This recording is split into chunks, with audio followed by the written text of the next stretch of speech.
Om, lead us from the unreal to the real, lead us from darkness unto light, lead us from death to immortality. Om, peace, peace, peace.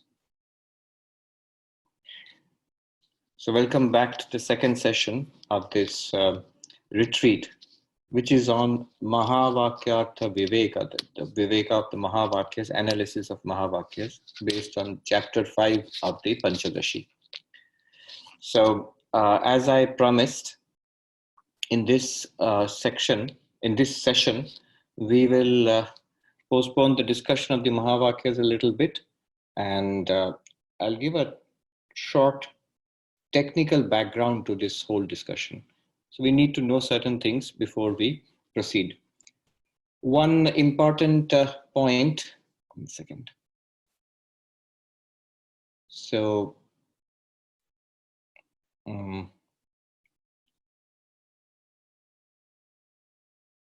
one important bit of information. So the four Mahavakyas, which are conventionally taken, they have some other designations also. For example, Prajnanam Brahma, which is the Mahavakya which we did in the morning, which is from Aitareya Upanishad, the Rig Vedic Mahavakya, is called the Lakshana Vakya, the definitional statement. Then Aham Brahmasmi, the Mahavakya from the Yajurveda, Vidyaranya Upanishad, is called Anusandhana Vakya. Anusandhana Vakya means the statement for practice. And Tattvamasi, the Mahavakya from the Samaveda, Chandogya Upanishad, is called Upadesha Vakya. That means a statement for instruction, what the Guru tells the student. And finally, Ayamatma Brahma from the Mandukya Upanishad and Atharva Veda is also called the Anubhava Vakyam, what we realize. So, Prajnanam Brahma is Lakshana Vakya, definitional statement. Aham Brahmasmi is Anusandhana Vakyam, the practice statement, what the student is supposed to practice. Practice means inquire, actually. Anusandhana means inquiry. And then Tattvamasi is Upadesha Vakyam, the statement for instruction. And Ayamatma Brahma is the Vakya, the sentence for Anubhava. Ayamatma Brahma. This is upon enlightenment, this is what we realize. So just a little bit of information. Okay.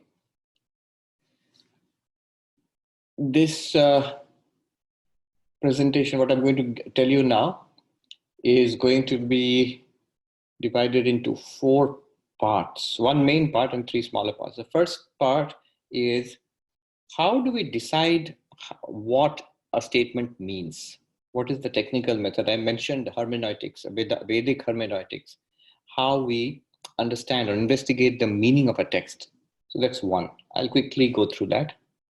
And then the main part, the second part, is the analysis of the Mahavakya. What's the actual technicality which is going on when we talk about the Mahavakya? That will be the second and main part. And then there will be 2 more observations, just very interesting points. Okay. First, Tatparya Nirnaya. How do we ascertain the meaning of a sentence? And all this comes from Mimamsa, Purva Mimamsa, from the methods developed by Vedic scholars belonging to the school of Purva Mimamsa to interpret Vedic sentences. And we use it. In Advaita Vedanta, we use it to interpret Vedantic sentences, Upanishadic sentences, especially Mahavakya. So what is the process? How do we understand the meaning of a text?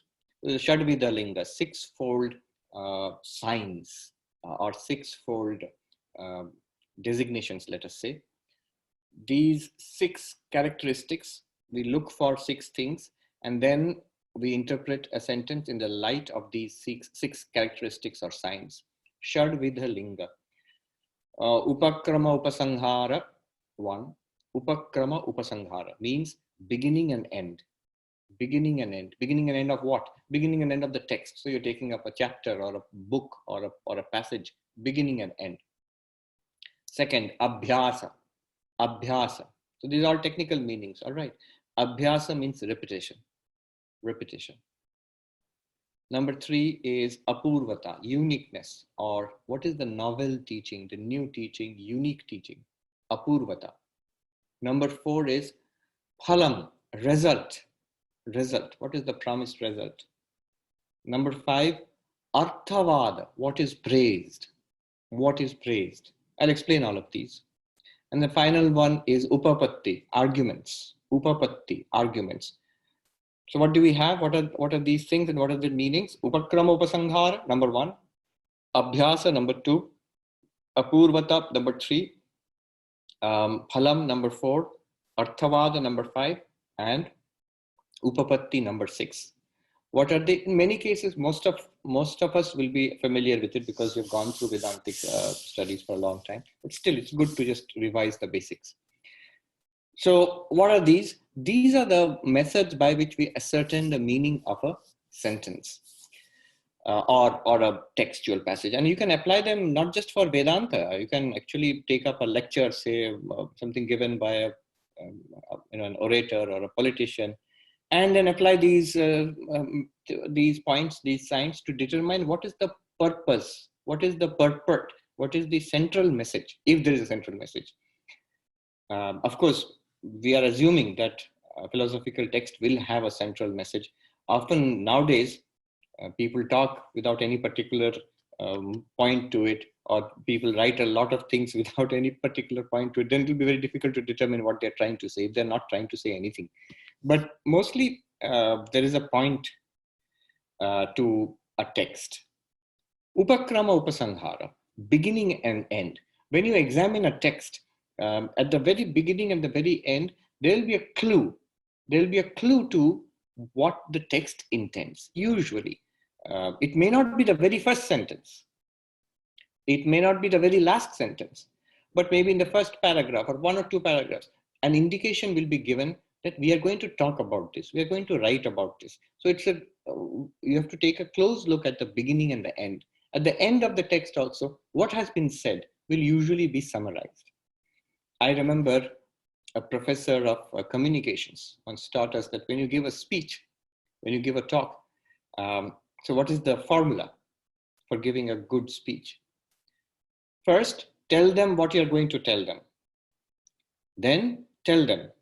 And finally, tell them what you have told them. So this is a very good way of understanding upakrama upasanghara. Tell them what you're going to tell them. So you announce, this is what you're going to talk about. Then you talk about it, then tell them. And then finally sum up. What did we talk about for such a long time? So, upakrama upasanghara. What is at the beginning and what is at the end? A classic example which is used is the Mahavakya Tattvamasi, which is from the Chandogya Upanishad, 6th chapter of Chandogya Upanishad. So if you take the 6th chapter of Chandogya Upanishad and apply these, so in Sadananda Yogendra's Vedanta Sara, when these 6 are talked about, they take the 6th chapter of the Chandogya Upanishad and apply this as an example. So in the Chandogya Upanishad, not at the very first, in the beginning of the 6th chapter, there is the story of Shvetaketu. That's not the point of the chapter. But when the instruction from the father starts teaching Shvetaketu, Sadeva Samya idamagra asit. So at the beginning, before the manifestation of the universe, there was one homogeneous being, pure existence, pure being. And it talks about Sat at the very end, pure being. So this pure being is what you're talking about. That by realizing which, everything else is realized. That you get a clue at the very beginning of the chapter and at the end of the chapter. Then second, abhyasa. Look for repetitions. Look for repetitions. If you look at a politician's speech, you will find one thing is being repeated again and again and again. Vote for me, vote for me. So you understand the whole point is give me your votes. That's the purport of the politician's speech. In Chandogya 6th chapter, what is being repeated? Tattvamasi. So it's a very clear example. 9 times. 9 times that thou art is repeated in 6th chapter. So one can understand that Tattvamasi is the purport, is the point of the whole speech, of the whole text of 6th chapter. What is repeated? Need not be in the same language. In Chandogya Upanishad 6th chapter, it is very clear. Same sentence is repeated 9 times. But in other texts, in other Upanishads, or throughout Bhagavad Gita, you will find a central message being repeated again and again. Then number 3, apurvata, uniqueness. What is the thing that this text reveals which cannot be found anywhere else? So what is it that Vedanta, any Vedantic text reveals which cannot be found by any other pramana? So that thou art, that you are Brahman, this is being revealed, and this you cannot find by any other pramana, by seeing, by the pratyaksha or by anumana. No other pramana will reveal it to you except Shruti. So that must be the unique message of the Shruti, that thou art, or you are Brahman. Mahavakya expresses the unique message, apurvata, which is not found through any other pramana. Number 4, phalam, result. By looking at what is being promised, you can understand the central message. You are being promised moksha, freedom from all sorrow, which is possible only through something like Brahmagyana. So again, you understand something as profound as Brahmagyana is being talked about when you are promised that you will be free of all sorrow, of all samsara. Then look for praise. What is being exalted? See, this is because it's a Vedic statement, which is a Vedic text. In Veda, one stylistic device used was when you recommend a particular the yajna or worship of a particular deity or a particular ritual, there will be statements which praise that this is wonderful. Vayur vaikshepishta devata, that Vayu is the speediest god, so you should sacrifice unto Vayu because Vayu will give you quick results, something like that. So statements are there. Now look at this section. What does it praise? It says, by knowing this, everything is known. Eka vijnanena sarvam vijnatam bhavati. So something wonderful is being taught here. What is that? About Sat, Brahman, which is your own nature. So by looking at the Arthavada, the statements of praise, you understand what is being taught here.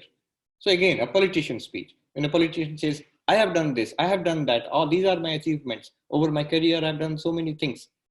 So you understand that you have to vote for me. So that is the purport of that speech. This is Arthavada, praising. And finally, arguments. 6th, Upapatti means reasoning. Arguments. So every talk, especially philosophical texts, will contain arguments, reasoning. If you follow the chain of reasoning, you will see what is the central message.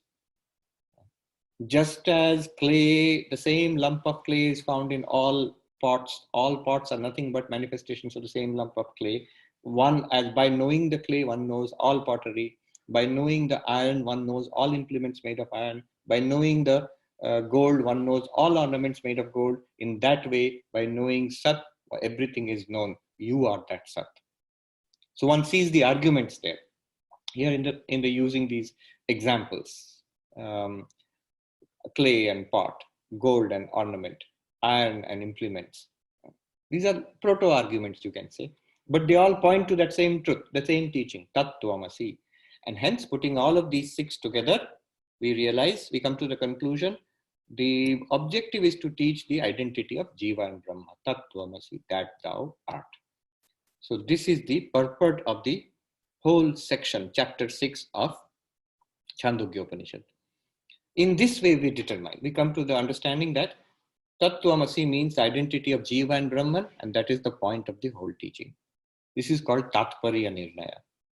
One might say, fine, then it's done. You have understood Tattvamasi means that you and Brahman are one and the same, but not so fast. Not so fast, because it doesn't make sense.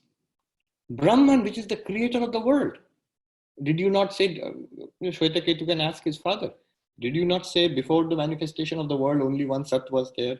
From that Sat alone, this entire universe is manifested. Yes. And I am Shwetaketu, young man, just finished school, come back from a guru's house. How can I be the absolute reality of the universe? I was born just 24 years ago, and now I am a young man, and this universe is billions of years old. How can I be the cause of this universe? So Saguna Brahman is being talked about. Sat there is actually Brahman, Saguna Brahman. And I, Shwetaketu, I am a Jiva. How can a Jiva and God be equal? Ishvara, Saguna Brahman or Ishvara is the same thing. Ishvara or Saguna Brahman, God, and Jiva, the one individual sentient being. How is it possible? Tattvamasi. It does not match. So now we have got in the Tatparya. We know this is the teaching of the section. Now we must see how we can reconcile, how we can extract this meaning from Tattvamasi. How we can extract this meaning from Tattvamasi, we will see. The problem is, right on the face of it, Tattvamasi does not mean, it is not logical. Jiva and Ishvara cannot be the same thing. I am this fellow. How can I be Sat, or pure existence, or even how can I be Satchidananda, this Saguna Brahman, Maya Upahita Chaitanyam, from which the entire universe has come. So a process is applied. So this is the second, I'm entering into the second part of this talk today, which is the actual process by which we arrive at the meaning of Tattvamasi. It's a three-step process. The three-step process, one is called Samanadhikaranyam. Samanadhikaranyam, big word. Samana adhikarana. Samanadhikaranyam. Second one will be called Visheshana Visheshya Bhava. And third one will be called Lakshya Lakshana Bhava or Lakshyartha. Basically Lakshyartha. Three, just can say, write down Samanadhikaranyam, number one. Number two, Visheshana Visheshya Bhava. And number three, Lakshyartha. These are not technically precise, but these are easier to handle. Step number one. What are we doing in three steps? We have three steps. We are going to extract the meaning of the statement Tattvamasi, that thou art. Step one. What kind of a sentence is it? What do you mean, what kind of sentence? There are two kinds possible. One is called Vyadhikarana, and the other one is called Samanadhikarana. Vyadhikarana, VYA, Vyadhikarana. Adhikarana means what the substratum or the base or the ground to which the words are referring. So what are the words referring to? When I say book, here is a book. When I say the book is on my hand, or the book is in my hand, hand is there, book is there, and there's a relationship between book and hand. Book is in my hand. But then multiple things are being talked about. Book is one thing, hand is another thing, relation between book and hand is being talked about. But when I say, this is a book, this is a book, the word this is referring to this thing. The word book is referring to this thing. The word is also referring to this thing. It's an identity statement. It is this. So when all the words in a sentence refer to one object, only one adhikarana, it's called Samanadhikarana. Now you see in Sanskrit why it is called Samanadhikarana. All the words are grounded in one object, one adhikarana, Samanadhikarana. And the statement will, the sentence will be said to have Samanadhikaranyam. Samanadhikarana statement, it has the property of Samanadhikaranyam. But if the words refer to different things, then it will be Vyadhikarana statement. Now, why are we talking about this? When you want to say, I am Brahman, Tattvamasi, we must try to find out how Tat, that, refers to the same thing as Tvam.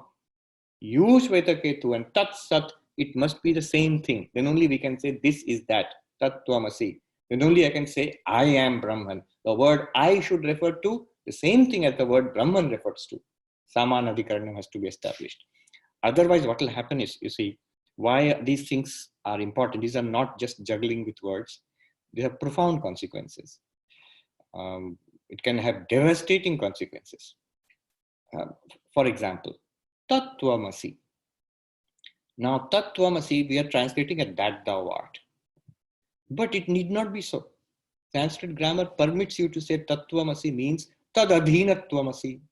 That is the Lord, and subservient to the Lord art thou. You are the dasa, and the Lord is the master. Perfectly all right.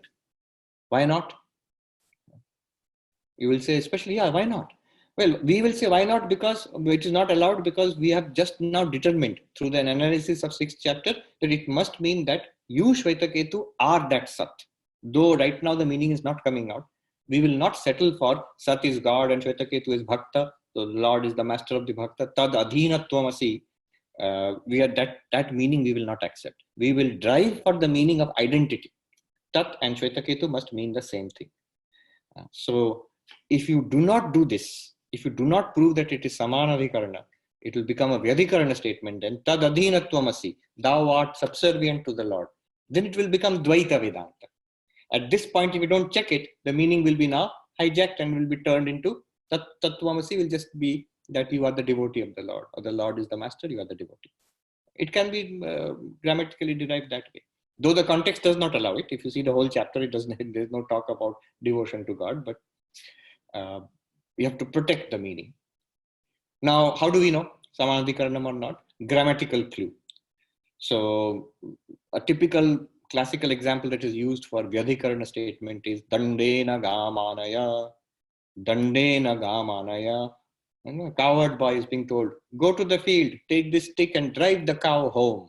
Gam, the cow, you drive it home, bring it home. Maybe at sunset, the cowherd boy will take a stick and drive the cow home. So the cow is one, indicated by the gam, the particular case is there. Then dandena, by instrumental case, by the stick, using the stick. Anaya, command is given there. Bring the cow home, or bring the cow using the stick. Multiple things are being referred to here. An action, anayanam, an instrument, danda, and an animal, cow. Different things are being, different words mean different things in this statement. It's clearly a Vyadhikarana statement. It's not identity statement. But something like Tattvamasi, all the words refer to one and the same thing. And the clue is they're all in the same vibhakti. Gamanaya, Ditya Vibhakti, Tritiya Vibhakti, you find all of different case endings are there. But when all are in same vibhakti, especially first case ending, Tattvamasi, then it's a clue that they are all referring to the same. It need not always be first case ending, but I mean, for example, Vishnu Sahasranama, so 1,000 names of Vishnu, all in the same case ending. Vishvam Vishnu Vashatkara Bhuta Bhavya Bhavat Prabhu Bhutakrit Bhutabhrit, like it goes on and on, hundreds of names, all meaning one and one thing only, the Lord Vishnu. Vishnu Sahasranama, Lalita Sahasranama, they all mean the same Lord, same Divine Mother. All are in the same vibhakti. So when you find Tattvamasi, Aham Brahmasmi, Prajnanam Brahma, Ayam Atma Brahma, all are in the same case ending. It's a clue that they are all referring to one Adhikarana. So it is Samanadhikarana Vakyam. You say, all right, it sounds complicated. Not at all. This is the simplest way it can be put. There's a text, I was just referring to Professor Ganapati, who was in Chennai, in the Vivekananda College. He wrote an simple introduction to Mahavakya Artha Vichara.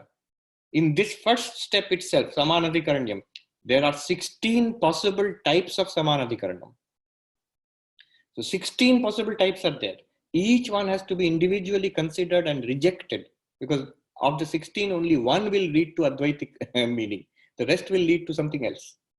So each one has to be considered, and you have to argue like a lawyer and show why it is not to be accepted, rejected. Finally, there is a Aikya Samanadhikaranam that has to be accepted.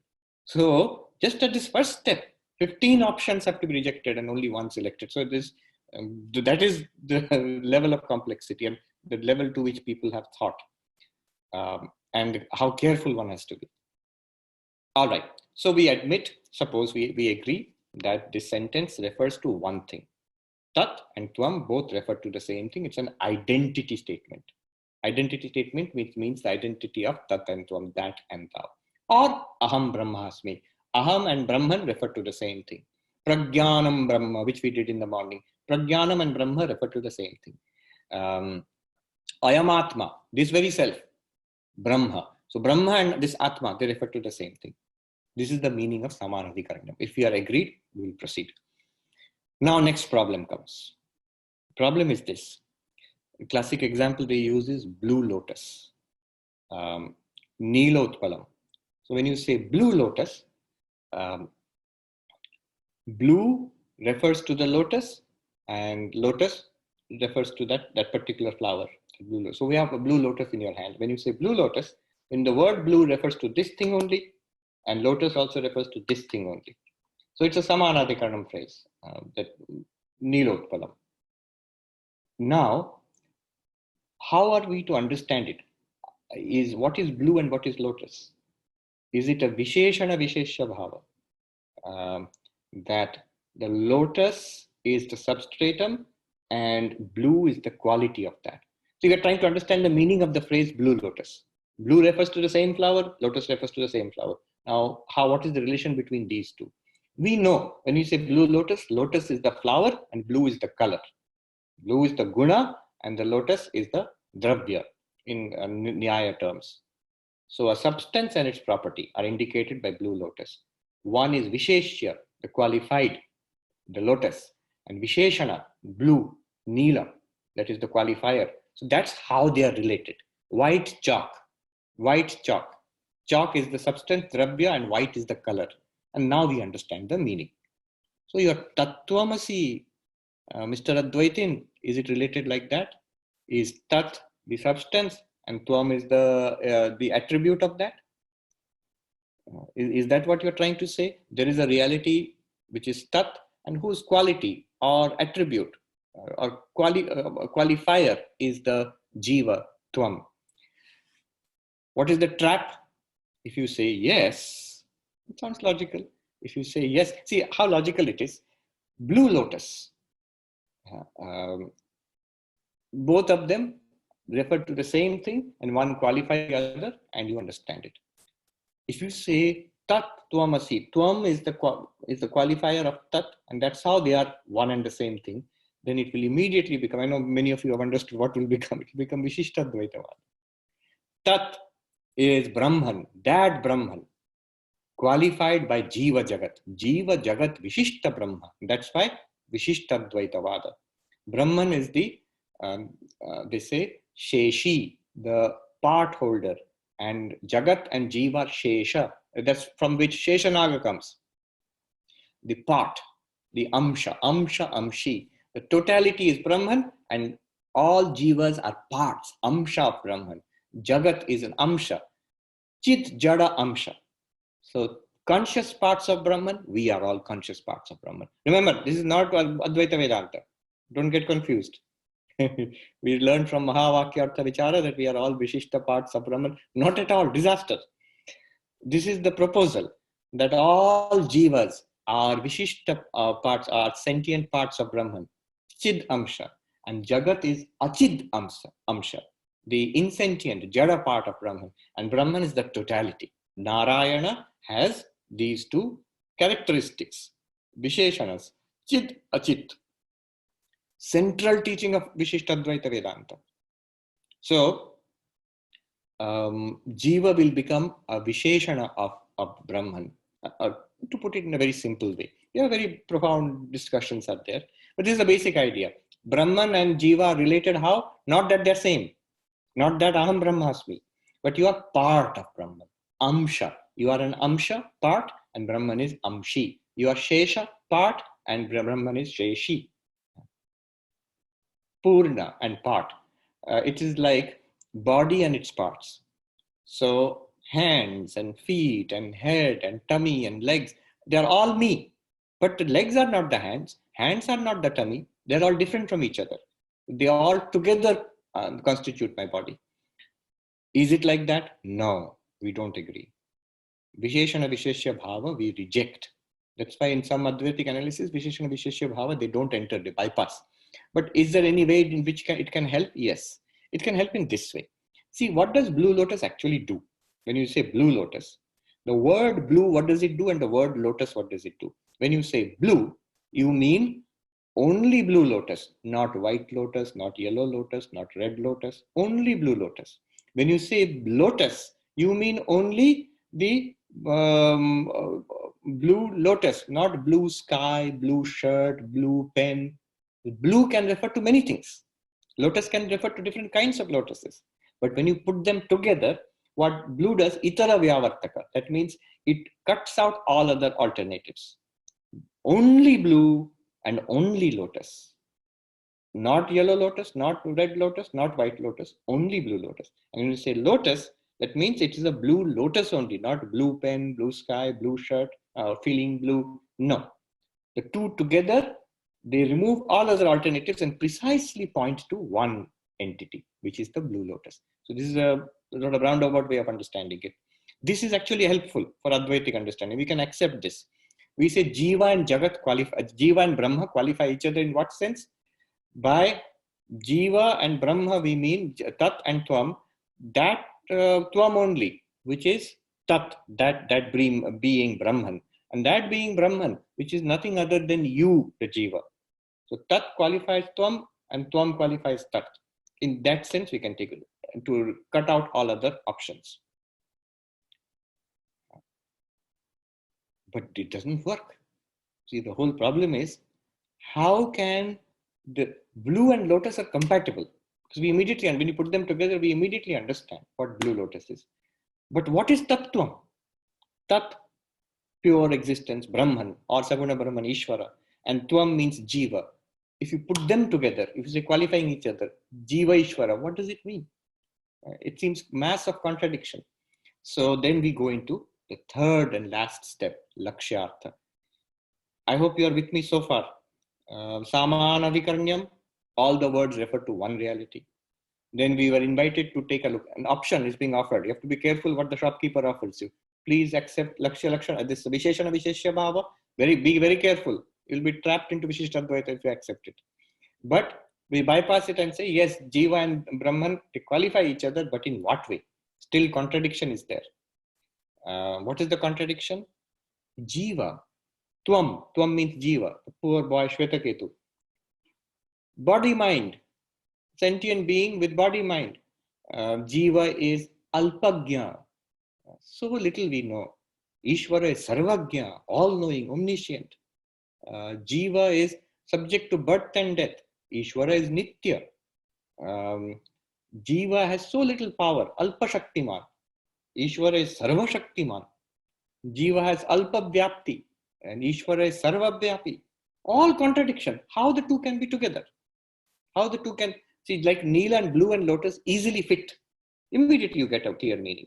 But Jiva on one hand, Ishvara on the other hand, if you try to put them together, they don't match. They have contradictory qualities. One specific quality which is mentioned may seem strange, but it has to be understood in the context of Vedanta. Jiva is aparoksha, Ishvara is paroksha. What does it mean? I am the Jiva and I experience my existence, my awareness directly. My awareness, my consciousness, the consciousness, I am experienced to myself directly. Right now I'm aware of myself. In fact, before I become aware of anything else, before I see anything, hear anything, smell or taste or touch anything, I am aware of my own existence. Even before I think or contemplate on anything, I am aware of my own existence. This is called aparoksha. The Jiva has aparoksha Chaitanya directly available to us. We are the Tvam in Tattvamasi. In Prajnanam Brahma, the Prajnanam part of it is directly available to us right now. Did you notice what he said? Yena ikshate, jigrati, shrinoti, hearing, smelling, tasting, touching. These are direct experiences for us, not something to be believed. In contrast, when you talk about Ishvara, the Lord, Vakratunda, Mahakaya, Ganesha Chaturthi, Paroksha, Vedanta is very harsh. It may be your beloved Krishna, your beloved Divine Mother, beloved Ramachandra or Ganesha. But you must admit it is a matter of faith. It is a matter of faith. What you are seeing is an image. What you worship as God is also still you are believing in it. It is there, don't worry. I'm not being skeptical. But still, until you are an enlightened being, till that point, God, when you speak about Saguna Brahman, Ishvara, Tat, is a matter of faith. Faithful. It is called Paroksha Chaitanya. Paroksha means not directly available to us. So, Brahman, Saguna Brahman is Paroksha, Ishvara is Paroksha. And I myself, to myself, I am a Paroksha. How the two can be same? Tat and Tvam. Tvam, do you see the difference? Tat, God, matter of faith. I believe in it. I find in temple. I'm told about it. Tvam, you or I, aham brahmasmi, I, matter of direct experience all the time. So paroksha, paroksha, sarvagya, alpagya, sarvashaktiman, alpashaktiman, sarvabhyapi, alpabhyapi. It's so much contradiction. How can the two be the same? How can Shvetaketu be Sat? So now we come to resolve this, we enter the third step, Lakshyartha. Lakshyartha literally means implied meaning. So these terms have to be kept in mind. Primary meaning, implied meaning. Or primary meaning, secondary meaning. Secondary meaning or implied meaning, same thing. Primary meaning is Mukhyartha, primary meaning. Vachyartha, the verbal or literal meaning. Abhidartha, the dictionary meaning. Abhidartha. Shakyartha. Shakyartha means that which is directly implied by the power of the word, what the word expresses. All of them mean the same thing. Primary meaning, the direct meaning. What are the words? Mukhyartha, Vachyartha, Abhidartha, Shakyartha. They all mean primary meaning. Just what you get a dictionary, you open it, and the way we normally use words, that is the meaning of the word. Vachyartha. Simply. When you say Tat Saguna Brahman Ishvara, then Lakshyartha, implied meaning or secondary meaning. So there are two words which are used, Lakshyartha or Gaunartha. Secondary meaning, Lakshyartha. Lakshyartha means implied meaning. Distinguish between Lakshana and Lakshyartha. Lakshyartha means implied meaning. Lakshana means definition. That's different. So Lakshyartha is implied meaning. Now what is this? When the direct meanings do not work, one has to go for implied meaning. I'll repeat that. In a sentence, when we're trying to understand, if the direct meanings, the primary meanings of the word, Mukhyartha, Vachyartha, does not work, does not give you a logical sentence, does not give you a meaningful sentence. In order to get the meaning out of a sentence, you can say the sentence is meaningless, but you cannot do that for Veda. Veda sentences cannot be meaningless. Upanishad sentences cannot be meaningless. So when the Upanishad says Tat Tvamasi, it definitely means something. Aham Brahmasmi, some deep meaning there. For that, direct meaning is not working. Why? Mass of contradictions. We just read Jiva Ishvara, vast contradiction, gulf. So how to resolve that? How to find out the actual meaning? We have to use what is called Lakshyartha, implied meaning. Implied meaning. What is the implied meaning of Tattvamasi? Or any of them. Aham Brahmasmi, Pragyanam Brahma, so on. Again, complication. 3 more options. So it's like American supermarket. Every item has so many, brands and options are there, endless options. You want Lakshyartha? Yes, we are shopping for Lakshyartha. Here are 3 options. You choose which one you want. Again, danger is there. If you choose one, whole Advaita will collapse. So what are the options for Lakshyartha? How do we solve the contradictory meanings of sentences? What are the possible ways of solving this problem? One is the 3 options: Jahad Lakshana, Ajahad Lakshana, and Jahad Ajahad Lakshana or Bhagatyaga Lakshana. Jahad Lakshana, Ajahad Lakshana, Jahad Ajahad Lakshana or Bhagatyaga Lakshana. Same thing. Third one is called Jahad Ajahad or Bhagatyaga Lakshana. What do they mean? And remember, as we go into it, it may seem all very complicated and what's going on. We use these all the time without knowing that we are doing such some sophisticated hermeneutics. We are use them all the time in our day-to-day activity. Jahad Lakshana, first of all, where you give up, see the meanings are not compatible. So where you give up the original meaning and take a meaning which is compatible. The word meaning, which is creating problem for you, give up those meanings, discard them, and take a more meaningful, take a meaning which is compatible. Example. The classic example which is given in Vedanta is Gangayam Ghoshaha. Gangayam Ghoshaha, which means the cowherds or the milkmen colony is on the Ganga. Ghoshapalli means the Ghoshas are the milkmen. They supply milk to the town. So they live in a colony. Where is the colony? It's on the Ganga. So Ganga is the Adhara or the Adhikarana, the place, the base on which is situated the colony of the milkmen. Now, impossible. Ganga is Jaladhara, it's a stream of water. How can a milkman colony be situated? It will be cows and milkmen, all will be washed away. We know what it means. It means it is on the bank, Ganga Tire. Give up the primary meaning of Ganga. Give up the primary meaning of Ganga. What is it? The river flowing from Gangotri to Bay of Bengal. That is the primary meaning of Ganga, the stream of water. That is not the meaning of Ganga in this case. What is the meaning of Ganga in this case? It means the bank of the Ganges, bank of Ganga. I remember in some of the early letters of Swami Vivekananda, when he established Belur Mutt in India, near Calcutta, the address would be Belur on the Ganges. On the Ganges. Does it mean the ashram is in the river? No, it is on the bank of the river. When you go to Shakespeare's house, Stratford on Avon, on Avon, on the Avon River, Stratford on Avon. The town is situated on the river. So it means on the bank. This is Jahad Lakshana. You have given up the original meaning, now got a meaning. But remember, the meaning must be compatible and also logical. It must be, you can't say Gangayam Ghosha, you cannot have the colony of the Ghoshas on the Ganga, so it must be on the bank of Yamuna. You can't say that. It has to be somewhere near. The meaning should be appropriate. So you can't take a random meaning. It has to be on the bank of the Ganga. Can you do that for Tattvamasi, Jahad Lakshana? Can you give it up? That you give up the meanings of the Jiva. What is Jiva? Consciousness associated with these limitations. Alpagyatva, Alpa Shaktimatva, with body, mind. If you give up the meaning of Jiva, will it fit? No, it cannot. After all, what we want to say is Prajnanam and Brahma are the same consciousness. But if you give up Prajnanam, the entire consciousness itself, then the meaning will not fit.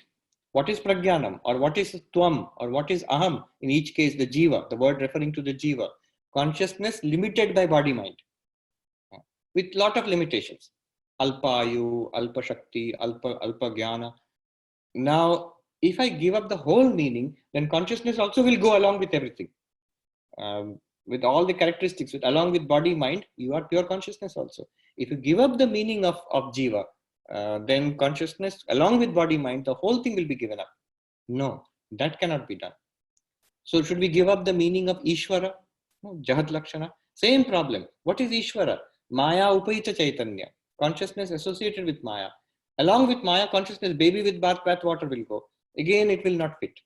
After all, our whole point is Tat and Tvam, Aham and Brahma, Prajnanam and Brahma, they all must point to one Satchidananda.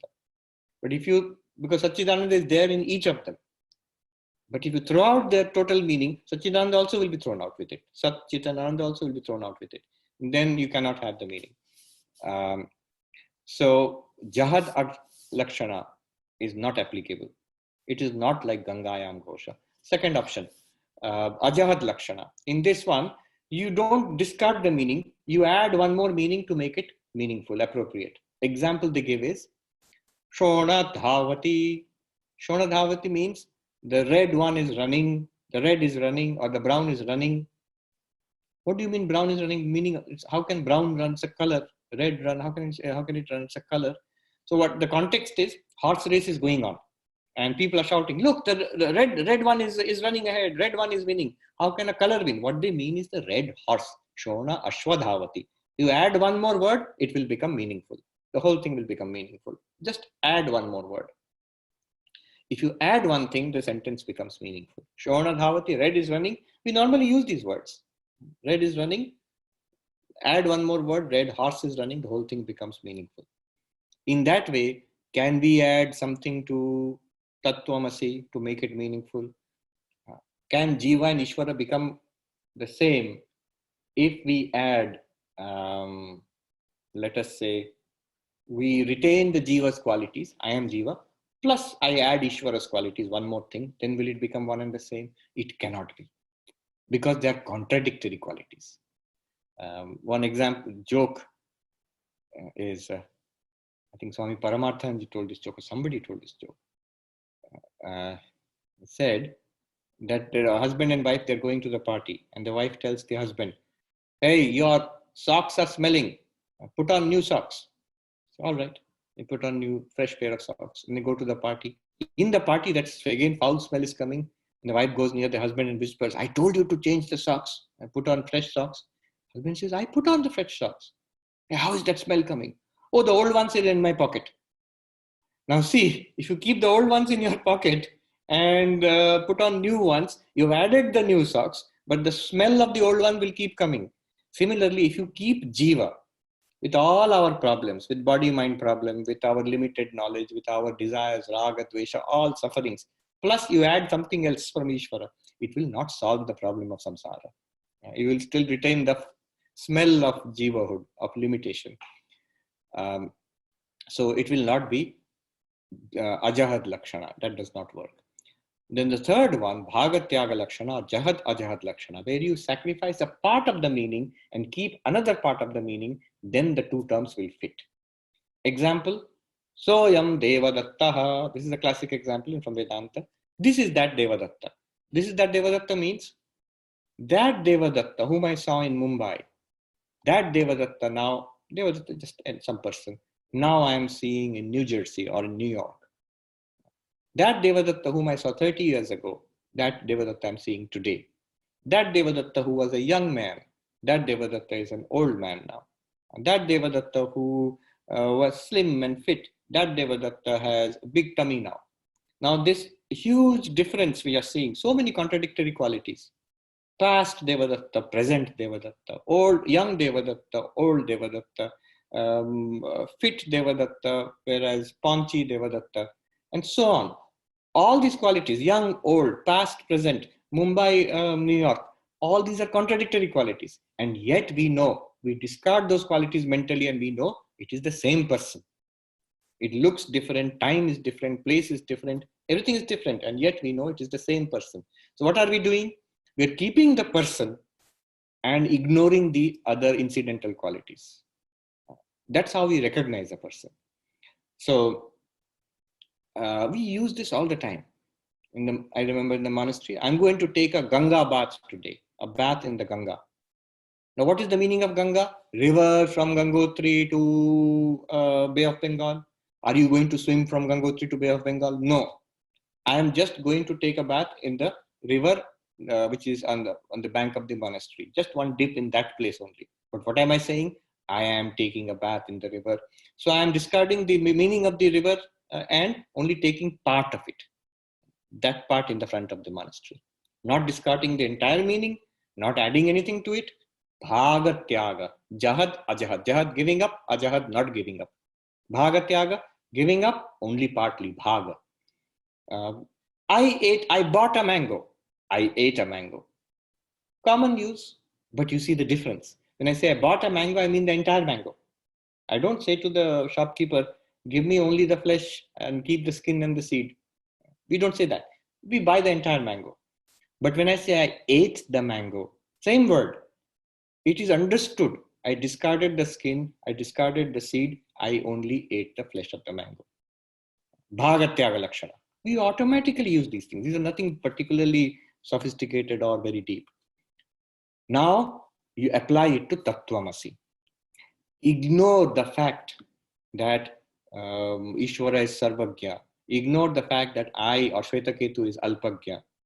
Ignore the fact that Ishvara is Sarvavyapi and I am only in one body mind. Ignore the fact that Ishvara is all powerful and I am only have little power. All of that if you ignore, take only consciousness. One is Ajnana Upahita Chaitanyam, another one is Maya Upahita Chaitanyam. Ignore Ajnana and Maya, take Chaitanyam and Chaitanyam. Chaitanyam is one and the same. Same pure consciousness appears with Maya Upadhi as Saguna Brahman and with body-mind Upadhi as Prajnanam. Ignore the Upadhi. Shankaracharya says, Avidya Janita Upadhi. The Upadhis are born of Avidya. They are not real. Ignoring the Upadhi. What is the Upadhi of Jiva? Sthula Sharira, Sukshma Sharira and Karana Sharira. or Panchakosha.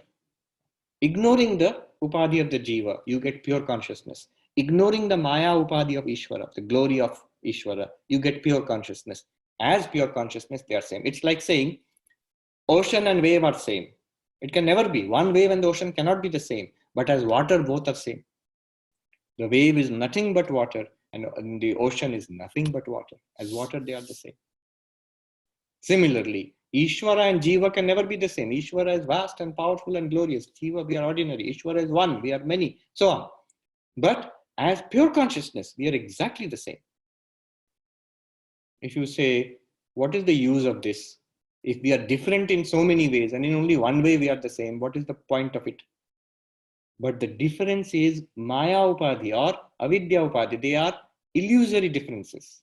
The differences are not real. And the reality is we are same in one real thing, which is pure consciousness. Pure consciousness, pure being. Sat is pure existence. Sat Chidananda, common to Ishvara and Jiva, to Shvetaketu and to Sat. So, there both are equal. Tat and Tvam are not equal, are identical. Tat and Tvam are identical as Sat. Prajnanam Brahma. Prajnanam and Brahma are identical as Chit, as consciousness. And that is the only real thing. All the differences are products of Maya. See, if these differences were real, then it is no use saying Jiva and Ishvara are the same thing. Then the difference would be vast. But these differences are not real. They're produced by Maya. They're like differences in a dream. In a dream, or suppose let's take this example. Again, classic Vedantic example.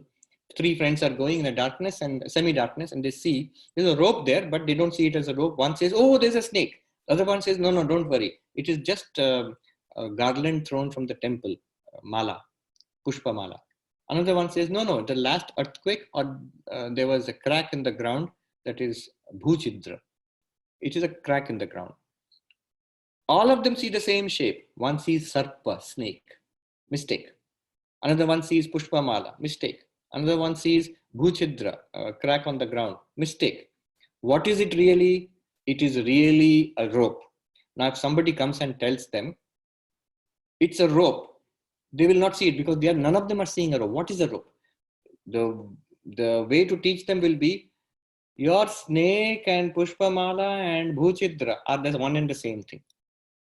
Snake is equal to pushpamala, snake is equal to garland, is equal to crack on the earth, bhuchidra. How can snake and garland and crack on the earth be the same thing? How strange. Because it is not a snake. It is not a garland. It is not a crack on the earth. It is all throughout only rope and rope only. I'm trying to indicate. And the only way of indicating something that is not obvious to you is by nisheda of the error. The error that you are making has to be negated. Then only we'll discover the underlying reality. Otherwise, if you see a rope, they'll start looking for a rope somewhere. They don't know that they're seeing the rope. Similarly, we are this Satchidananda. That's the only reality. But because of these imagined, projected differences, body, mind, samashti vyashti. It's in the example someone might object. You gave example of water and ocean and wave, Swami. But it is true that the wave is water. It is true that the ocean is water. But ocean has more water, wave has less water. And so that's why example you have to be very careful. It is true in the case of ocean and wave has less water and ocean has more water. But it's more and less only in Jada Jagat. In the case of Jiva and Ishvara, when you say Satchidananda, it is not that Ishvara has a bigger supply of Satchidananda, we have only tiny supply of Satchidananda. No, it is the same, undivided. There is no division possible in Satchidananda. You are the infinite as much as Ishvara is the infinite. You are the infinite, he is the infinite, she is the infinite, Ishvara is the infinite, one and the same infinite. So this is the result of Lakshyartha. Putting all this together, we started with Tattvamasi, and by our earlier process of ascertaining the meaning with the sixfold signs, we know Tattvamasi means you, Shvetaketu, are the are Tat Sat. You are Sat, pure being, which existed before the manifestation of the universe. How? Because the word that sentence Tattvamasi does not make sense. So you have to put it through a process of like an algorithm of 3 steps. Samanadhikaranyam. Is it an identity statement? Yes, all are in Prathama Vibhakti. Then Visheshana Visheshya Bhava. The two qualify each other in what sense? Not in the Vishishtadvaita sense. No. So Jiva qualifies Ishvara, Ishvara qualifies Jiva. How? You have to come to Lakshyartha. You can drop the second one and come directly from Samanadikaranyam to Lakshyartha also. But I did it only because Sadananda Yogendra does it in Vedanta Sar. So in Lakshyartha, we have again three options. Jad Lakshana, Ajad Lakshana. Remember, Gangayam, Ghosha, Shona, Dhavati, none of them are useful for us. The last one, Bhagatyaga Lakshana. Example, Soyam Devadatta. Soyam Devadatta is exactly like Tattvamasi. Sa Devadatta, that Devadatta. I am Devadatta, this Devadatta. That Devadatta is past Devadatta, Mumbai Devadatta, young Devadatta. This Devadatta is present Devadatta, New York Devadatta, old Devadatta. You discard past and present. You automatically do it. There's nothing illogical about it. We discard old and young. We discard Mumbai and New York. We say it is the same person. Similarly, you discard these incidental appearances, body, mind, and Ishvara's glory, and see the existence is the same. Reality is the same. Same gold manufactured into Ganesha and manufactured into the mouse of Ganesha. As gold, it is one and the same. The story is there that one businessman who had fallen upon hard times, he went to pawn, Girvi Rakna.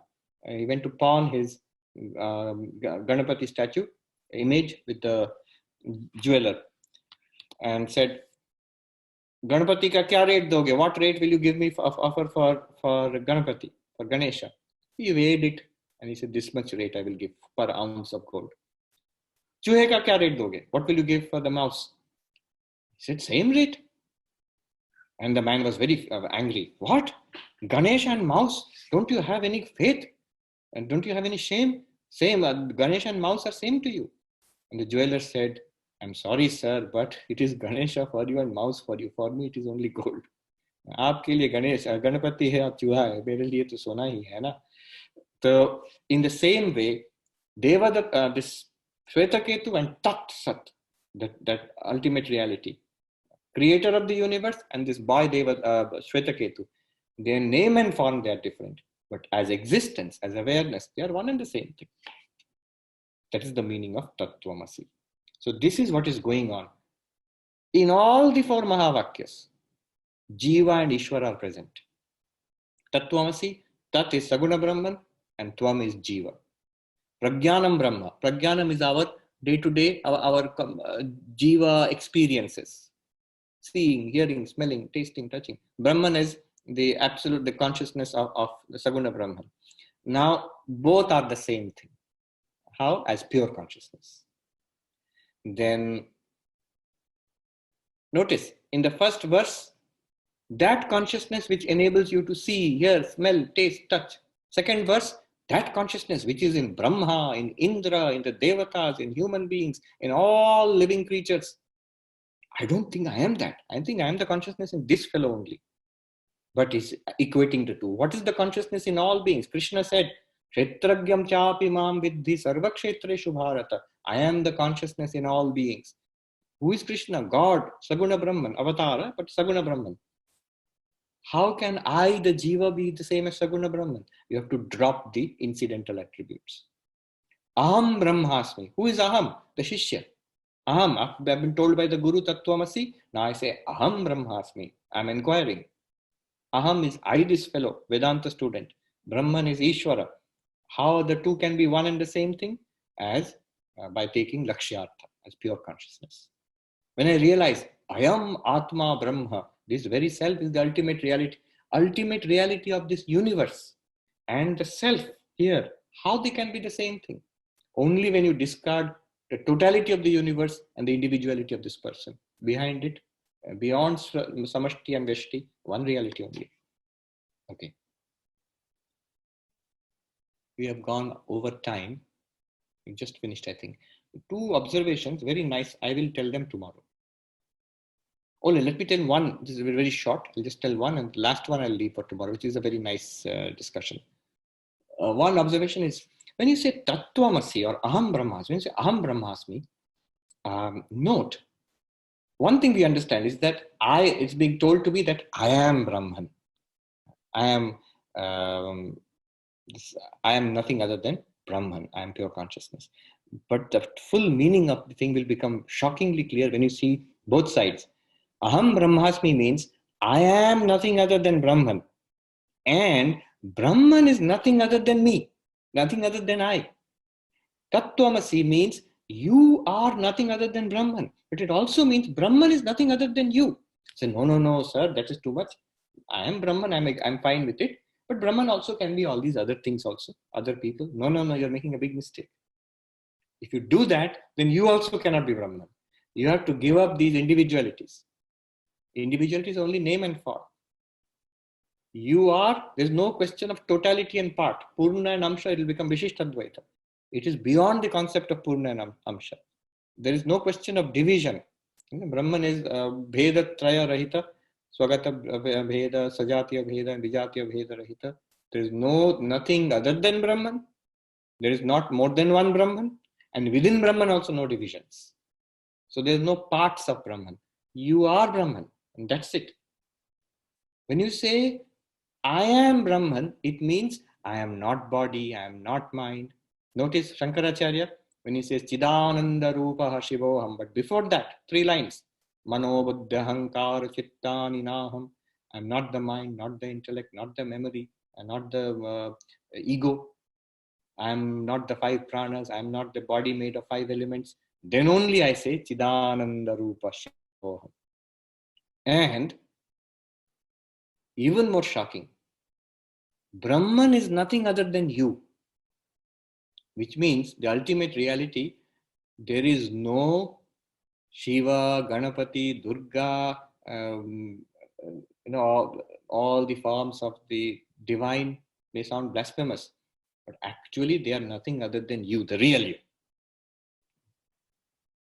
It is not that such things exist apart from you. You are the one. The real you is the one with Maya Upadhi who appears as Narayana or Shiva or Devi or Ganapati. So other than you, no Brahman. Other than Brahman, no you. You are nothing other than Brahman. Brahman is nothing other than you. That's one observation I wanted to make, which is pretty stunning actually. One sadhu, very senior monk, he told me once, he had gone to see Swami Premeshanandaji, who was a disciple of Ma Sharada, Sharadamani Devi. So Premeshanandaji was a very old monk at that time, and this person who told me, he was a young man. He had gone to meet that Swami. The Swami suddenly touched him like this, and he got startled. He said, look, that one who got startled, other than that, he used an abusive term, there is no rascal called God. Kono shala Bhagavan nahi. Other than that, what is that? Normally what we react is, I'm this is my awareness. That is prajnanam. That is prajnanam, the awareness which we feel right now. Understood properly, it is the limitless awareness. And that limitless awareness with the Maya Upadhi is alone what religion worships as God. So he's right when he says there is no rascal called God, kono shala Bhagavan nahi, other than that consciousness. But he is using, now we know all the technical terms, he is using prajnanam as lakshyartha, as the secondary meaning, the implied meaning of prajnanam. Normally what we mean by prajnanam is our, as the Panchadasi said, jigrati, shrinoti, ikshate, seeing, hearing, smelling, tasting, touching. Our day-to-day activities, it doesn't seem to be anything extraordinary. One more story and then I'll take the questions. Sri Ramakrishna story about the washerman who found a diamond but did not know it was a diamond. In India, how the washermen wash the clothes. So he would take the dirty clothes to the bank of the river, wash them and scrub them with that new stone he had found, because that's the only use he knew about it. One day, luckily, he thought, this is a strange stone. Let me ask my friend, the vegetable seller, but he is more intelligent than me. So he showed it to the vegetable seller. Vegetable seller said, yes, it is a very pretty stone. I will give you 1 or 10 kgs of brinjals for it. Luckily, that man did not agree. He said, let me ask my other friend who is a jeweler. He is more intelligent. So when he took it finally to the jeweler said, my God, what have you got here? It's the biggest diamond I've ever known. And what are you using it for? For scrubbing clothes. If you sell it, all the money that you'll get from it all the sorrows of your life will be over forever. For 7 generations, your children can be super rich. So all his troubles were over. And this is a story. We have all got the diamond. What are we using it for? Ikshate, Shrinoti idam, Jighrati, Aswadu Aswadu Vijanati. I see, I hear, I smell, I taste, pleasant and bitter taste. Okay, what is there in this? Yes, we think it's very ordinary, nothing much. That which by which we are able to do all this, the consciousness continuously shining, unflickering light within us, which illumines our youth, our middle age, our old age, which illumines our mornings and evenings and nights, which illumines our health and illness, which illumines our happiness and our worst sorrows. That one constant light, we do not know its glory. It is the only reality of the universe. It is Brahman. It is higher than God himself. And that is our real nature. That's the diamond which we have got. So the Guru, the Upanishad, is the jeweler who tells us, look, your own prajnanam. There is nothing higher than that. Tomorrow, if you get the vision of God, only by that prajnanam, only that vision of God will be illumined. Even the vision of God depends on that consciousness, which you are, Tattvamasi. Okay. One more point was there, which I will take up tomorrow. Are there questions? We can take up a few questions. Vikram Saxena, go ahead. Thank you, Swamiji. So when we are doing this Mahavakyas and like Pragyanam Brahman, the first part, which is, the witness consciousness in me, which is very much accessible to us, as you said. Yes. That is called Aparoksha Chaitanya. Yes. And when we do like Drigdrishya Viveka or Panchakosha Viveka, we can actually isolate that witness and meditation, and we get a direct understanding that this witness consciousness illumines my mind, my thought, even the blankness, the causal body, everything illumined by me. But then from that point, when you try to go to the infinite nature of consciousness, the arguments that you gave, though that reasoning applies that this consciousness cannot be many, so it has to be one because there is no differentiation within consciousness. So consciousness is the same in everybody, and it's the one all-pervading consciousness. And moreover, this consciousness, the universe cannot be separate from this consciousness because nothing can be experienced outside of consciousness. So is within or an appearance in consciousness. But so from that point of understanding, which seems to me is a combination of aparoksha jnana plus some reasoning, what is the leap that one needs to make to get to enlightenment? Where is there a direct subjective experience, or is this just an intuitive understanding? Let me give answer to both these questions. First, I thought you were driving in a different direction. Let me mention that and then come to your question.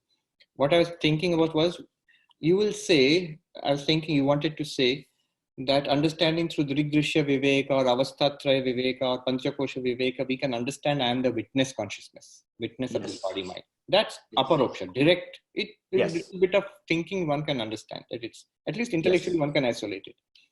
But then you're talking about God and the consciousness associated with Maya, the reality of the entire universe, from which the universe comes and all. So how do you make that leap? That's what you're saying. So Shastra makes that leap, but is there anything more required than this? As you said, notice you said after that you consider whether this consciousness can be one or many, and you come to the realization that in all beings it is the same consciousness.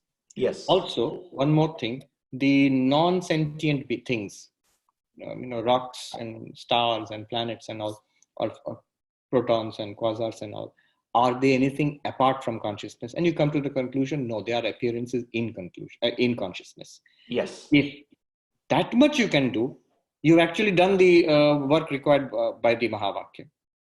The Mahavakya, when it's talking about consciousness associated with the universe, basically what it wants you to understand is, you, the consciousness, are not limited. It's a very important point.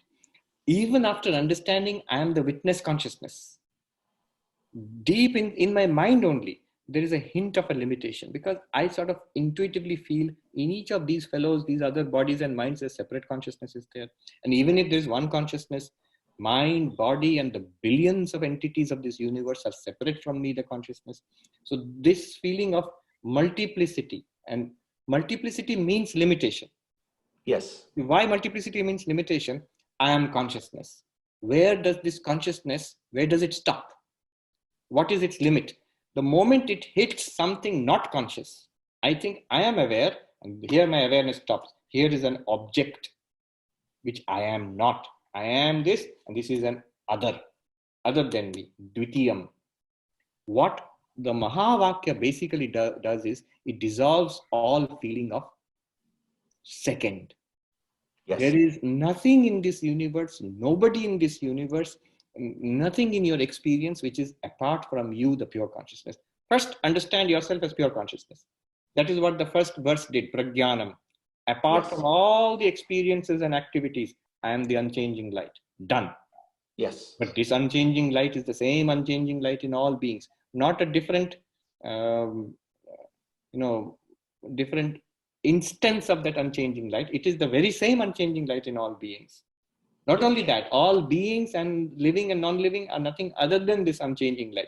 They are all names and forms in this unchanging light. Therefore, this unchanging light is the only non-dual reality. It's a non-dual reality, one without a second. And there is nothing other than it. Mahavakya work is done. Nothing more you need to do. So then what do you mean by enlightenment? Is there all right? Now your question. Your question is enlightenment. Okay. This has to be realized. Etad Vigyayam, in the seventh mantra of the Mandukya, when he says Sa Atma Sa Vigyayam, when he talks about Chaturtham, the Turiya, it has to be realized. What is this realization? Yes. Let me put it to you in very direct way. This understanding, once it becomes clear, clarity. Clarity means without any doubt, without any shakiness.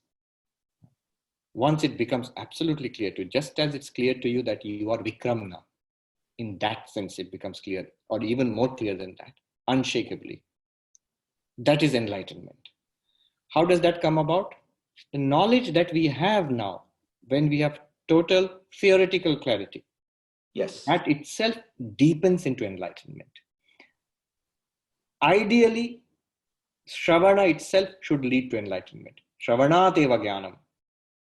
So it's called Shabda Parokshavad. That's what we believe in as Advaitins. The standard doctrine is Shravana.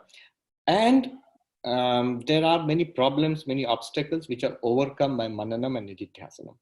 So clarity, if you feel that there is any problem at all after this, stay with that thought, with the understanding. Bring that light of understanding to bear upon the problem. You see, if I ask, after all this, I've heard this, I understand, I've been hearing Vedanta, but I'm not enlightened yet. Then the Vedanta teacher has the right to ask you, where is your problem? Why are you not enlightened? Why do you say that you're not enlightened? No, I feel that I'm still this body. I am this person. All right, start the process all over again. Is the body an object? Yes. I am the subject. Yes. Subject and object cannot be the same thing. Is the body changing? Yes. Are you an unchanging awareness? Yes. Changing and unchanging cannot be the same thing? No. In this way, you apply all those reasonings and then see. After that, you still have a problem. You come back again, start, repeat again. Where are you getting stuck? So often we give assent. I understand it, but we don't note it that's why when I teach, I ask 3 steps. Have you heard what I said? Proof of that, you should be able to repeat it. Earlier days, they would make the students, even in our case, we have to memorize. So the proof you have to offer to the teacher, I have memorized the verse. I have heard what you said. Second, have you got it? You understand it. Now, I can't check whether you've got it, but you should be able to check. Any doubt is there anywhere. Yes, Whatever doubt, ask. It is not a question of believing, not at all. You must not believe. You must ask. That is Mananam. At the end of Mananam, how will you know when you have reached end of Mananam? You will be able to say, I not only have heard what you said, but I now understand it. I get it. I'm convinced it is clear to me. Then what is the problem? It still does not feel real to me. It feels like a fine philosophy. This feeling of reality, it comes through nididhyasanam. Nididhyasanam is an assimilation of what we have already studied and understood. We still have viparita bhavana. The technical term is a deep-seated contrary experience. Many lifetimes we have practiced jivahood. Aham Brahmasmi is just a new idea for us. I am jiva. I am body. I am mind. I am this useless fellow. This we have practiced thoroughly life after life. We have practiced being miserable. We have practiced being attached. We have practiced being limited.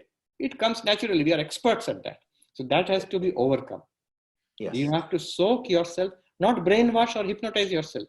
You have already understood something. Why not live according to the light of that understanding? Adi Shankaracharya, in his commentary, see, nowadays we say Shravana Manana and Nididhyasana. But if you go back to the Upanishads, of course, it comes from Shrotabhya, Mantabhya, Nididhyasitabhya. But in the Brihadaranyaka Upanishad, there is Pandityam, Balyam, Maunam. The same three things are given some interesting name. First stage is Pandityam. Literally, it means scholarship. It means Shravanam. I have a thorough mastery of the material. Done. No small thing. You have to keep hearing to get the idea of it, because we rarely get to hear these things. We are often fed lower grade material. So this is high grade material. Yes. Here till it becomes natural. I remember when I first became a brahmachari, a very senior monk used to teach Shankarabhashya, and the monks, sannyasis, used to sit. In those, nowadays they sit in chair and table. There was one carpet, we used to sit together in near Belur, in Belur Mutt, in front of that. Sharda Pita ashram is there. So I was a new brahmachari, and all the others were sannyasis. Other brahmacharis were not so much interested. They were busy with some other work, but I liked it. And the senior monk said, who was teaching, at that time he was more than 90. And only recently passed away at the age of 105. So, so he used to say, sit. Brahmachari ji, you sit. Karna Shuddhi, let your ears be purified. Listen, keep on listening. Yes. You listen. Yes. After that, clarity. So, Swamiji, I think... Let me finish this. Pandityam, this is the answer to your question. Pandityam, the next stage is called Balyam. Now, it's a very interesting thing, because the word Balyam, it could be Balasya Bhava or Balasya Bhava in Sanskrit. Balyam means like a child or strength. Bala means strength. Shankaracharya interprets it as, in his commentary, as strength. He says, what you have heard, you've already understood something. Now try to not only clarify. You see, Mananam, we think of it as a very cognitive process, reasoning. But he says, live your life according to that understanding. As you will find resistance, jealousy, irritation, unhappiness, misery. When you find that resistance, use that resistance. And when Buddhists say, the poison can be converted into medicine. It's poison alone which is converted into medicine. The poison of samsara, when you bring the light of Vedanta, your Vedanta Pandityam, the light of that into it, it will give you strength. Balasya Bhava, Balyam. Then when you meditate upon it, Nididhyasanam, there Vidyaranya says Maunam, silence. When you sit with that, it will become clear. Aham Brahmasmi will become an absolutely undeniable fact. And at that moment, that breakthrough, you will notice one characteristic. There will be no denying it. There's no way. Every possible objection you throw, you don't have to look at the Shastra also. From that realization, you can answer. And then you'll be amazed to see the Shastra is saying the same thing. Not only that, it is effortless. You don't have to keep it alive. Do you have to practice morning and evening? I am Vikram, I am Vikram, I am Vikram. Otherwise, I'll forget. Please don't disturb me. This is my Vikram meditation time. No. It is effortless for you. Yes. Similarly, Aham Brahmasmi, effortless for you. Not the slightest bit of practice. You cannot get away from it anymore. It will be there forever. That is enlightenment. And that is just the beginning. And they call it Brahmavit. And there will be 3 more stages after that, but that's just deepening. At that point, you're enlightened, you're Jivan Mukta, and also moksha is guaranteed for you. Yes. Thank you, Swamiji. I think Viparita Bhavana is the problem that I face generally, contradictory behavior. So I'll tell you no. No. Any Vedanta master will tell you, don't worry so much about Viparita Bhavana. Go back to Shravanam. Okay. They say proper hearing is the medicine for everything. When we become enlightened, will our feeling be, I did nididhyasanam properly, now I'm enlightened? No. Our feeling will be, I heard the truth really for the first time. So many years I was listening to it, I did not understand. You know the story of the 10th man? Dashamas Twamasi, we have all heard the story. Yes. Enlightenment comes from hearing that I am the 10th man. Yes. So I get it. That much only is enlightenment. Yes. Also, there are impurities, Swamiji. We still have some impurities that. Yes, of course. Of course. Yes. That is why all the other sadhana is very much necessary.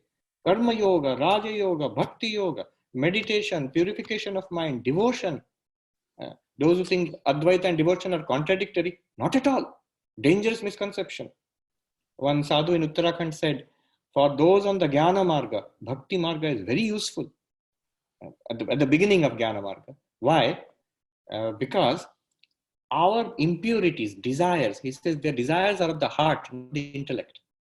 So after understanding something in the intellect, impurities and vasanas can remain in the heart and can pull us towards samsara. Yes. But bhakti is also of the heart. The same passion which pulls us towards the world, the same passion bhakti takes and diverts it towards a form of Brahman. So when I love Krishna with all my might, I cannot love the world. So bhakti purifies the passions, the impurities of the mind much faster. And it is very useful for a jnani. It clears the path very usefully for a jnani. So it's a jnani who said this, that bhakti, practice of bhakti is highly recommended for those on the jnana marga. Pranam, Swamiji. Thank you. Pradeep Devalji, you are next, please. Go ahead. Namaste, Swamiji.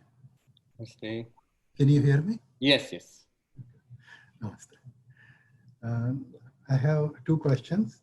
The first one is we saw the Samana, the Karanyam, Visheshana, Vishesha Bhava, and the Lakshartha. And in Lakshartha, we saw that Bhagatyaga Lakshana is important to apply to understand the equity. Under the Visheshana, Vishesha Bhava, we said that Amshi, part whole relationship, that is not to be considered because it can lead to Vishishta Advaita. That will be a Vishishta Advaitic interpretation, yes. So in light of this, I recall chapter 15th verse. Yes. Mamai vansho jiva loke jiva bhuta sanatana. How do we interpret that? Yeah, so there immediately you'll have to apply that Angsha there does not mean actually an Amsha of Brahman. Brahman does not have Amshas.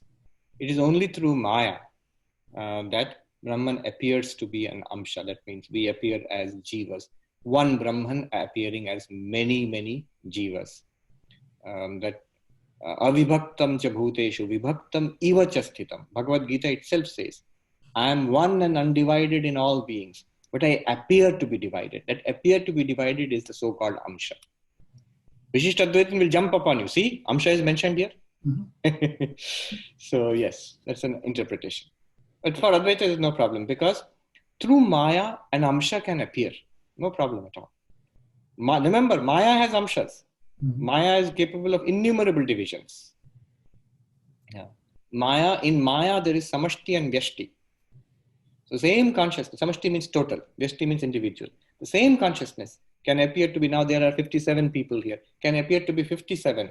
Why? Because 57 bodies and minds produced by what? By Maya. So Maya is capable of infinite divisions and can make consciousness appear to be infinite in number. Vivekananda gives the example of one sun in the sky reflected in millions of globules of water, appearing to be millions of suns, but actually not, actually only one. And remember, we make the mistake. So I am one of those globules, that one sun in the globule. No, you are the sun in the sky. You, each one of us, is the entire, is the infinity. There's no part division possible. So Amsha-Amshi is, we reject it. Thank you, Swamiji. The second question was from the morning, actually. So you mentioned about the Chidabhasa. Yes. Can you explain a little bit more in terms of the Antahkarana? Yes. So the Antahkarana has the capacity of reflecting consciousness. Reflecting is just in a way of using the words, because two kinds of models have been developed by post-Shankara Advaitins. Avachedavada and reflection, Pratibhimbavad. It's like this. One way could be like the sunlight reflected from the moon illumines the earth. So the moon is the surface which reflects sunlight to the earth and serve the purpose of illumination. So moon behaves for all practical purposes like a luminous body, though it does not have light of its own. As little children, we used to play. We would take shining plates or our tiffin boxes, and the sunlight we would reflect on each other's faces just out of naughtiness. Now the tiffin box or the plate is shining. It glows, and you can direct a beam of light from it. But that does not have any light of its own. It's entirely reflecting the light of the sun.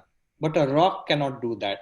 A tree cannot do that. So it's something about the quality of that surface. Similarly, the Antakarana being predominantly sattvic, this is a Sankhyan cosmology. Antakarana being predominantly sattvic has the capacity of channeling, reflecting, or limiting consciousness. And it can, in the presence of consciousness, it can begin to behave like a conscious entity itself. So the Chidabhasa is the reflection of consciousness in the Antakarana, in the Buddhi, even more precisely in the Ahankara, in the function of the ego. In the function of the ego, three things are there. One is the Ahankara, which is a function of the mind, the Vritti itself. The other one is the Chidabhasa, the consciousness reflected in that Ahankara. And the other one is pure consciousness, Sakshi. Remember, Sakshi is always there. The Atma, Chaitanya, Sakshi, that is always there. You are that pure consciousness reflected in the Antakarana Vritti called Ahankara. And the reflection is called Chidabhasa. The Chidabhasa lights up the Vrittis. Whenever there is a Vritti in the Antakarana, it functions like this. So suppose a pen comes before me. Through the normal process of perception, this information is transmitted through the sense organs to the Antakarana. And an image, a vritti of this pen is formed in the Antakarana. At this stage, when the mind gets this information, this is called vritti vyapti. The Antakarana taking the form of the object. The vritti is of the Antakarana and the content of the vritti is pen. So pen, akara, vritti comes in the Antakarana. But Antakarana is also reflecting consciousness. Chidabhasa is shining in the Antakarana. So that reflected consciousness immediately lights up. Whatever you put in the Antakarana, that is immediately lit up by consciousness, reflected consciousness. So the Chidabhasa lighting up the pen akara vritti, we call that phalabhyapti. That shining vritti, we get the experience, I know a pen or I see a pen. It is taking so long to say it, it happens continuously, instantaneously all the time. One more point about Chidabhasa. Is the Chidabhasa different from Sakshi or is it the same? Both different and same. When I say, when Chidabhasa illumines the pen, so is Chidabhasa the knower? Is Chidabhasa the illuminer? Is Chidabhasa knowing the pen or is Sakshi knowing the pen? Ultimately, it is Sakshi knowing the pen. The example I gave of in the night, is moonlight illumining the earth or sunlight illumining the earth? It is actually technically correct to say moonlight is illumining the earth, but really that moonlight is nothing other than sunlight. Only at night, if you say sunlight is shining very strongly tonight, what a beautiful sunlight, people will think you're mad. It's moonlight. Similarly, right now, if I say, I, the pure consciousness reflected in the mind as Chidabhasa, am now shining upon the vritti of the coffee, taking a sip of coffee. People will think you're mad. You just say that I'm enjoying the coffee. That's all. But all this process is there. So Chidabhasa is nothing other than the pure consciousness. It is pure consciousness. It is Sakshi. The Sakshi itself knows. The Pramata, the knower, is nothing other than the Sakshi. Yet, there's a difference. Sakshi is permanent. Sakshi is real. Sakshi is you. The Chidabhasa is impermanent. The moment the mind goes to sleep, no Chidabhasa. The Chidabhasa is limited. Sakshi is one consciousness. Chidabhasa is there in this mind, separate in that mind, separate in that mind. It depends on the reflecting medium. Just like you go to a barber shop, you have only one face, but as many mirrors, so many faces you will see. Now those faces, are they you or not? In one sense, yes, it is identical to you in all features. In another sense, no. They belong to the mirror. That's why there are as many mirrors, so many faces. As many antakaranas, so many chidabhasas. Yeah. And in terms of aham and idam vritti, Yes. that is chidabhasa is same as aham vritti, or part of. Yes. And remember, the lakshyartha of the aham vritti will be pure consciousness, sakshi. The vachyartha will be the chidabhasa. I, the chidabhasa. So when you say aham vritti, it includes ahankara, it's a vritti. The ego is there, plus consciousness, chidabhasa, plus the source of that consciousness, sakshi. All are there. Normally, Panchadashikara also says this, very interesting.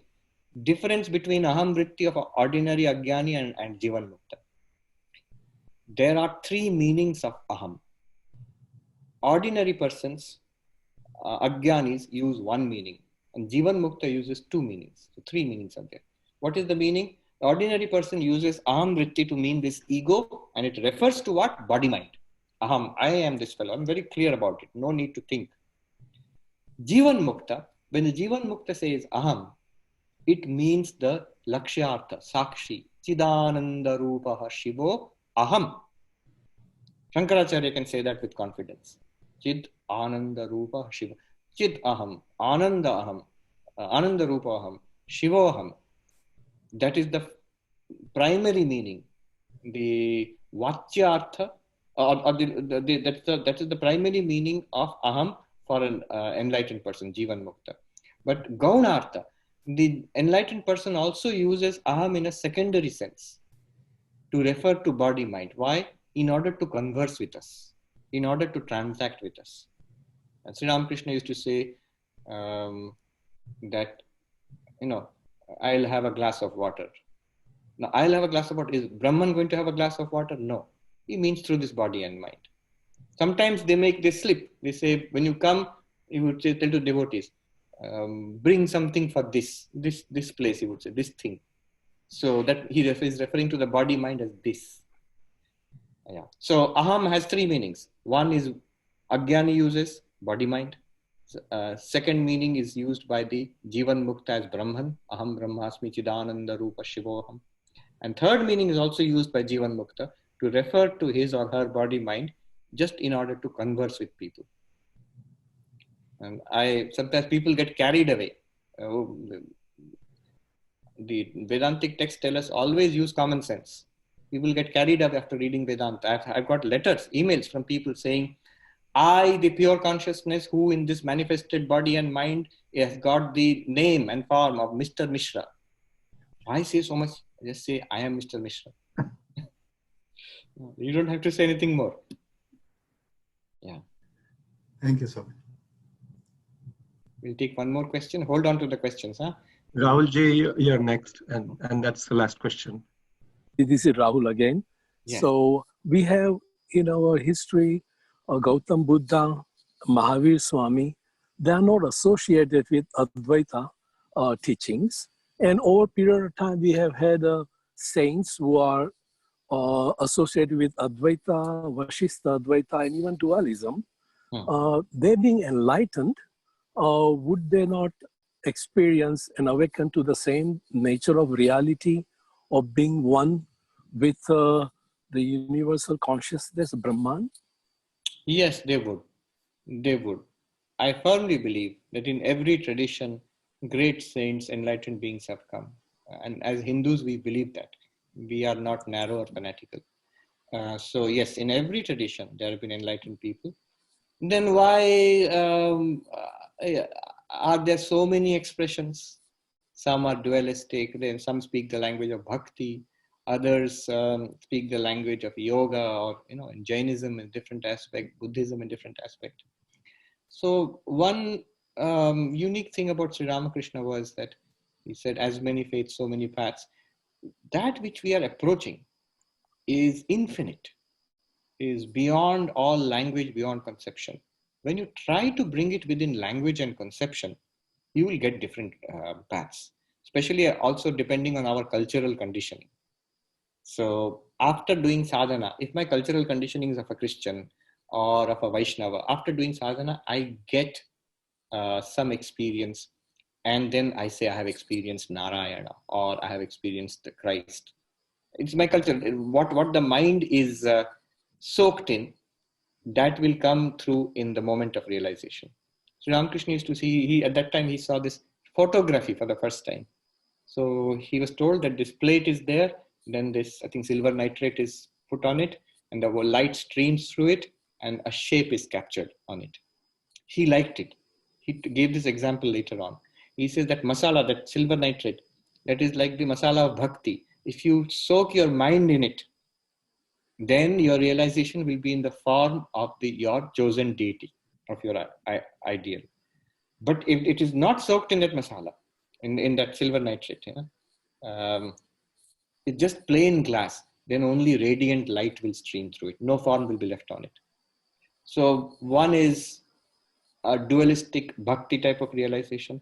The other one is a non-dualistic realization of myself as that formless, as that infinite existence consciousness place. The basic idea is, because the reality is infinite, when you approach it in different ways, you will get different experiences and different models of it, paradigms of it. And that explains various paths which have come throughout history. So that way, as Hindus, we can appreciate the enormous variety in our own religion, and also appreciate other religions also, more than they can in their own way. Yeah. Now, you might say at this point, if that is so, then why are you insisting on Advaita? Swami Vivekananda made it a point. When he came to this country, he said, it is there, in fact, we must insist on Advaita. First of all, it is the only thing which is acceptable to a rational person in the modern age. Vivekananda, 100 years ago, he said, more than 100 years ago. Today, if you're going to apply the criterion of reason, of skepticism, of logic, and apply it to religion, others will fall like dominoes.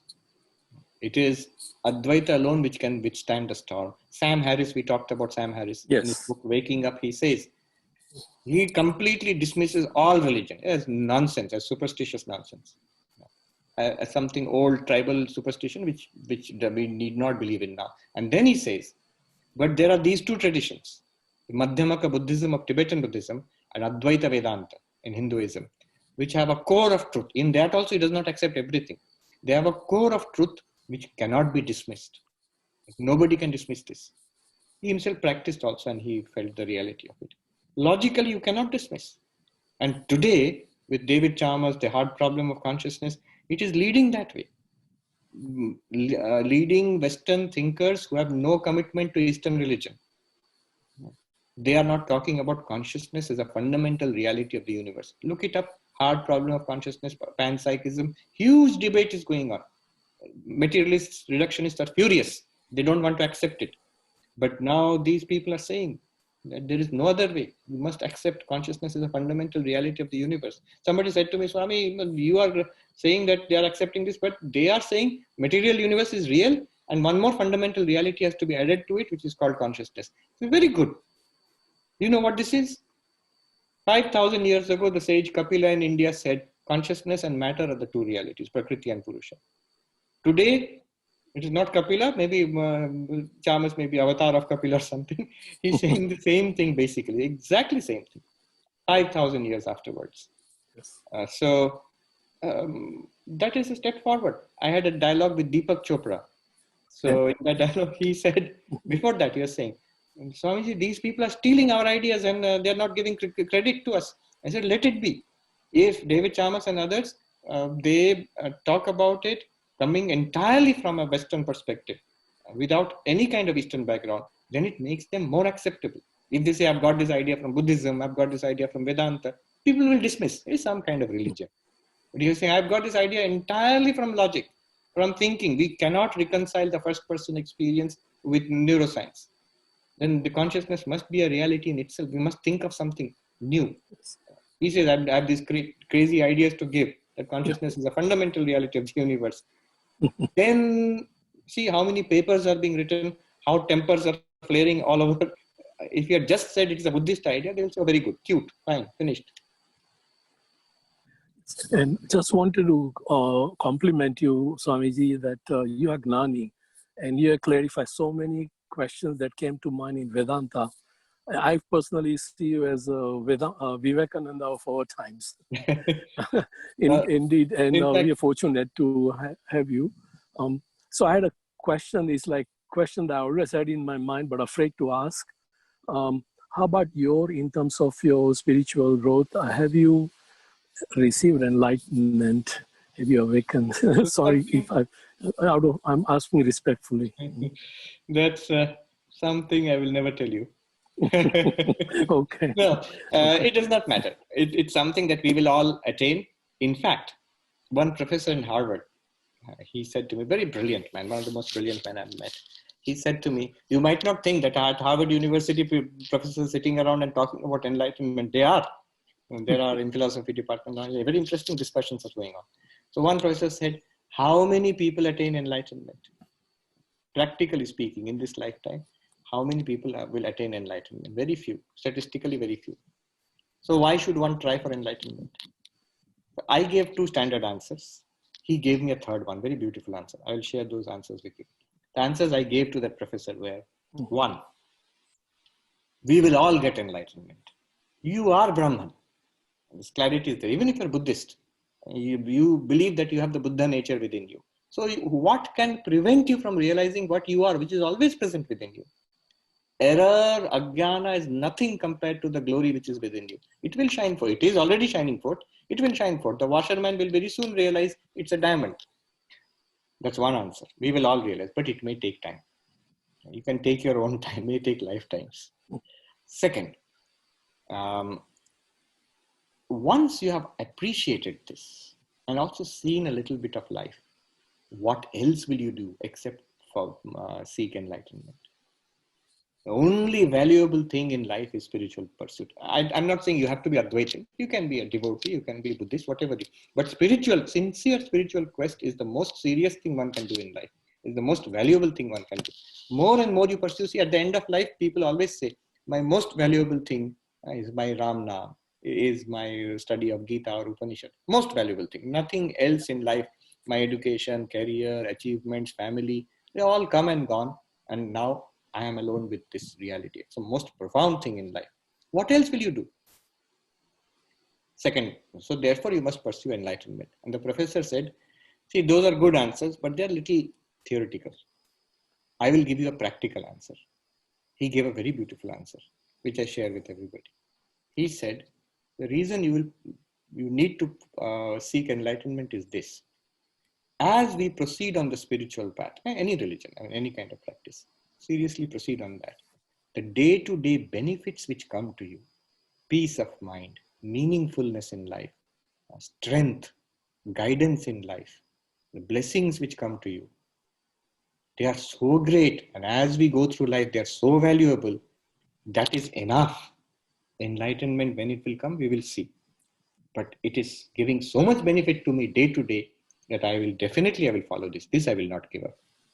I said, that's a very good, really good answer. And actually, most people, we all follow it because of that third answer, not the first. It's interesting. To the Harvard professor, I am a monk. I gave theoretical answers, and he gave me a practical answer. Om Shanti Shanti Shanti Hari Om Tat Sat Shri Ram Krishna Namaste.